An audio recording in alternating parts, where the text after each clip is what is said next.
What's going on? Morning time, as you can tell by my hair. Um, so second session.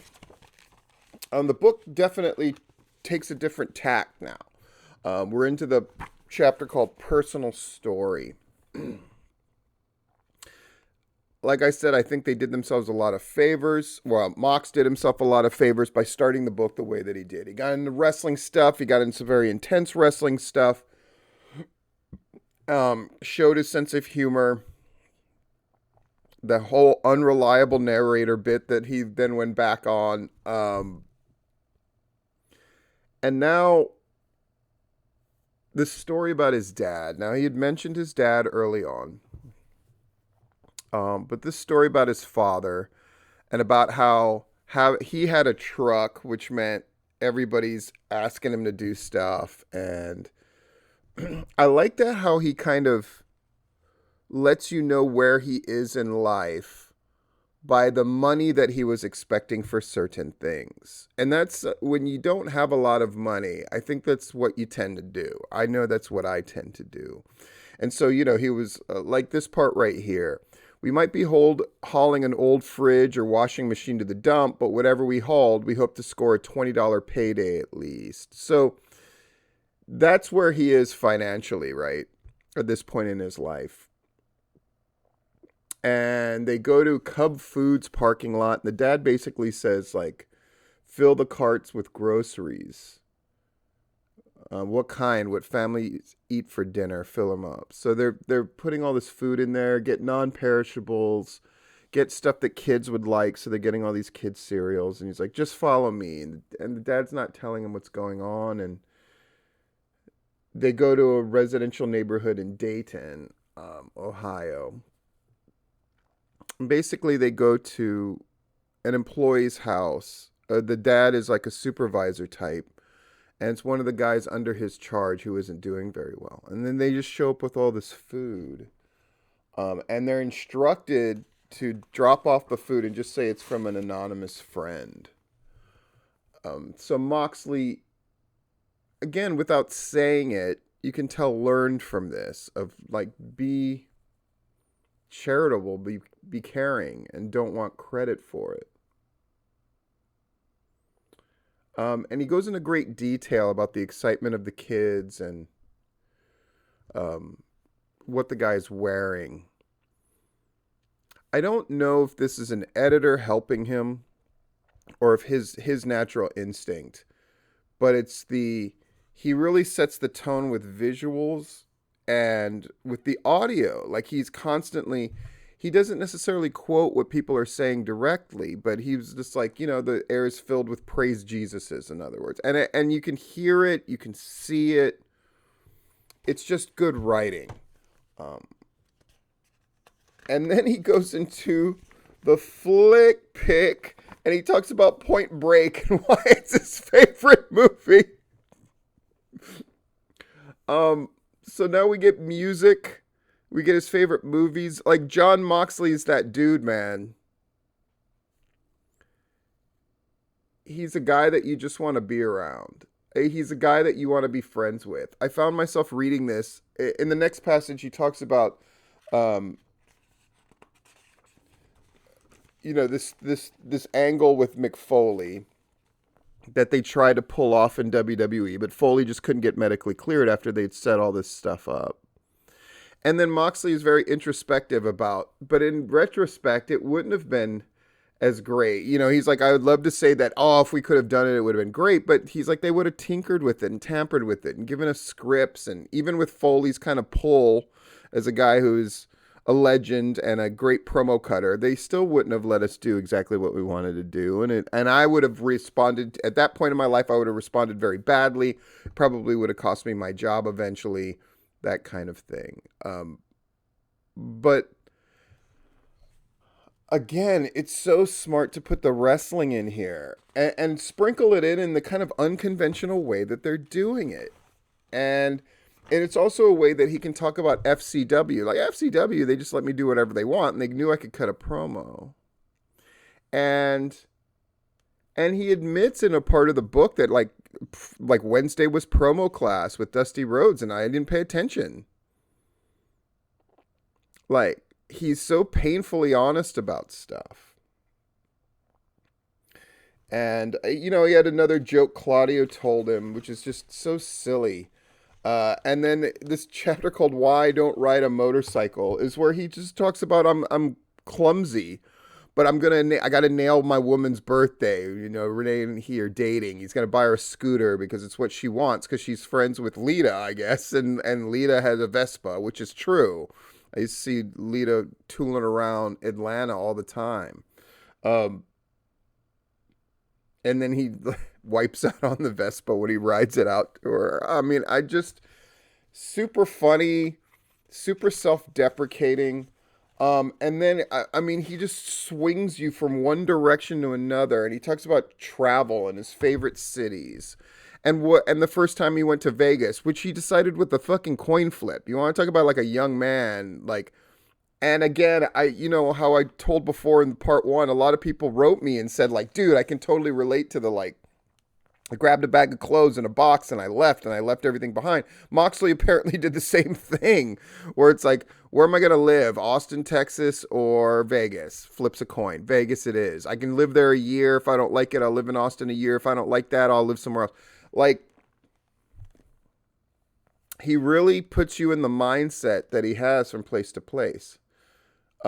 Alcohol is constantly involved, but he talks about that experience Vegas for the first time because his apartment is there, but they can't hook up the power for a day. And so he's just like, well, screw it. I can get a hotel at the Mandalay Bay for like $36. So I'm just going to stay there, and describes what Vegas is like and describes how locals talk about Vegas and his sense of humor about the thing that they say. Welcome to fabulous Las Vegas, Nevada. And I mean, as soon as he said it, I can hear it because I've been to Vegas many, many, many times. Again, it's the audio. It's the visual that he describes in great detail. It's the taste sensations, right? When he talks about traveling, we've hung out in the Viper Room in Hollywood and cracked fresh crab legs at Pike Place Market in Seattle. We did a weird sound bath in a yurt in Sedona. We filled up on gas and stocked up on snacks at the Buc-ee's truck stop in Texas. He's so good at taking you there. And I think it's because we've grown up with the visual medium of movies and TV shows, but especially movies. And he's obviously a movie guy. I mean, my God, he talks about Point Break, and then a few pages later talks about Highlander. So I love the book too so far because there are no rules, right? He talked about an album that meant a lot to him. Then later on, he talks about a movie. He talks about Point Break. And then the next thing he talks about is another movie, Highlander. I love his kind of base pedantic taste and stuff. I love him too. But it's like, I'm going to write this book how I want to write this book. And I'm going to talk about stuff wherever my mind goes. And this book, as much or more than every other wrestling book I've read, I feel like he's really letting me get to know him in a way that no other wrestling person has done in their book. I just came to that realization. That's why I'm talking so slowly. I just came to that realization. It's very compelling. He talks about Vegas, and he really lets you in on what it was like to kind of go out into the desert and have quiet happen where you couldn't hear the noises of people and the effect that had on him. At most, you could hear the bird flying in the air because it would cut the silence. And how he just decided he loved it.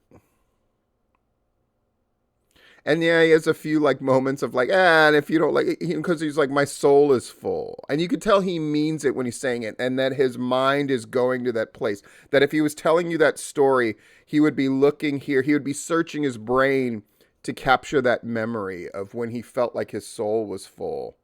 When he's riding on a bike and he's exhausted and all that stuff. He's a very physical guy too. He describes a lot of sensations of like, and this is when Renee and I would go running at this time of night when they would take the flags down at the golf course next to our house, and this is what the sunset looked like. And I was tired, but the right kind of tired. I was sweating, but not too much.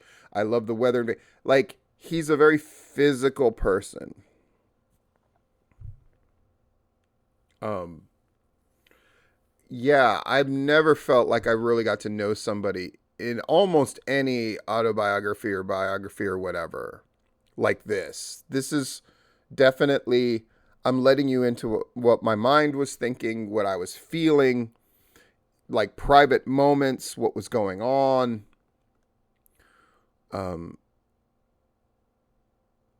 it's probably not for everybody. Some people would find this stuff boring. I'm shocked at the openness and intimacy of it. Certainly no WWE book has been close to like this. Um, I guess if you consider the Mankind book, it was a WWF book. So yeah, but they didn't know, right? It was the first of its kind, really. And this thing is not guarded at all. And there's kind of an intimacy and a vulnerability to it. And it helps that he's very self-deprecating. But the part about Vegas really, really got to me. Then he goes into back into the wrestling. Like, he understands the game. Pop, pop, pop, pop, right? Personal stuff, wrestling stuff. Personal stuff, wrestling stuff. I can think of the only other book structurally that worked this way in this kind of direct fashion was the Bruiser Brody book, where it was by Bruiser Brody's wife, where it was like, here's wrestling stuff, here's our personal life stuff. But that book, as good as, I mean, it's a Brody book, so of course I'm going to fucking love it. But like, but this book is, boy, really speaks to me. It's very good. Very good so far. I love the mentality too, like tone it down, where they talk about how he has this great match with Ted DiBiase Jr., and then they tell him, tone it down. So he's very, Vince McMahon through Triple H, tone it down. So he's very conscious of it, and he feels like he doesn't have a very good match the next night. But they say, that's exactly what we wanted. And he's just like, what the fuck is this? And then Triple H tells him, like, I mean, you don't want to do, that curly stuff that, like, spin around and around and around like Terry Funk did. That Homer Simpson stuff.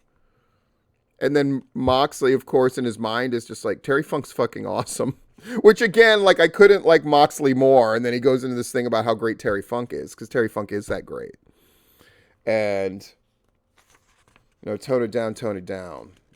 And then we conclude with his analysis of Highlander. And how he talks about how Michael Hayes is wrestling during the opening scene. So Michael Hayes is wrestling in the background. And again, it just is so hilariously. No matter what kind of egregious, come on now, brightly colored pimp suit I ever saw Michael P.S. Hayes wear at TV, I always had to give him a pass. Not so much because he's a WWE Hall of Famer, but because he was in Highlander. You can never take that away from him. Michael Hayes, there can be only one. Come on. It's hysterical. And we're going to go into something very modern next, because it's headlined Las Vegas, April 4th, 2021, 6:23 p.m. And that's where we're going to stop for today. Again, I continue to be pleased with this book. It continues to surprise me. As we're getting into the more personal stuff, the intimacy of the book is very apparent. It was also really great because apparently the publishing house, I'm going to look them up right now so I'm not that jerk, Permuted Press, liked the my tweet about it, shared it. Means a lot to me. It's nice to know that people, perhaps who don't even know me from Adam, are getting to know me at least a little bit through my review of the book. I'm going to be back tomorrow. The good thing is I'll be able to sleep in because it's Saturday. For me, sleep in means get up at 6 instead of 4:30 or 5. But in any case, let me go ahead and get this thing up. Have a great day, and I'll be back with the third session tomorrow.